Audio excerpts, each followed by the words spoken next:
On savait qu'on préparait un projet très difficile parce que c'est la forêt amazonienne, qu'on tourne avec des animaux et on ne sait jamais exactement ce qu'on va obtenir.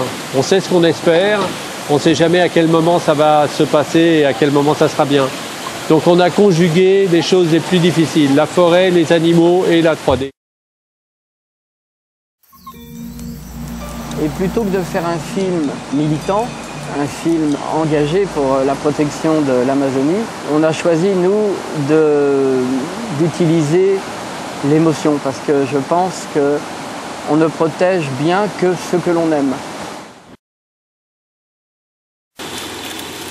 Ce ne sont pas des animaux dressés, ce sont des animaux habitués à l'homme et on a une équipe d'animaliers qui font un travail exceptionnel.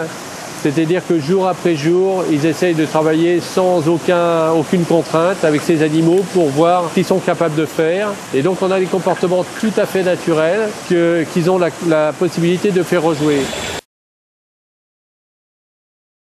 Toute la caméra et tout le matériel de 3D venait de France. Et on a eu donc beaucoup de soucis parce qu'actuellement, il y a très peu de matériel qui est adapté au poids qui sont très... Quand on était à Natal ou quand on était dans des endroits comme ça, on était quand même très loin en forêt malgré tout. Et c'était impressionnant de voir dans les tentes les 5 grands écrans, tout ce matériel de haute technologie qui était déployé au cœur de la forêt.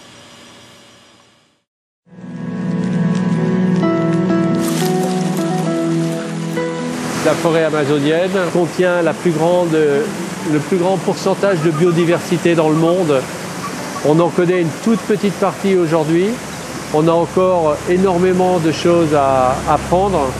La pression démographique, mais plus encore la pression économique est telle qu'on peut rester assez inquiet sur l'avenir de cette région, d'une si grande fragilité que je crois qu'on ne mesure pas encore l'impact que cela va pouvoir avoir là-dessus.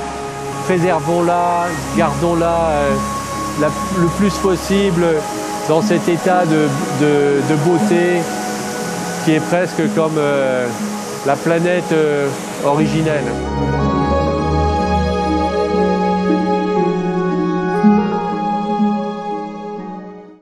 지구 최고의 보물 창고 아마존. 이곳엔 어떤 동물들이 살고 있을까요? 최초로 공개되는 다양한 동물 친구들.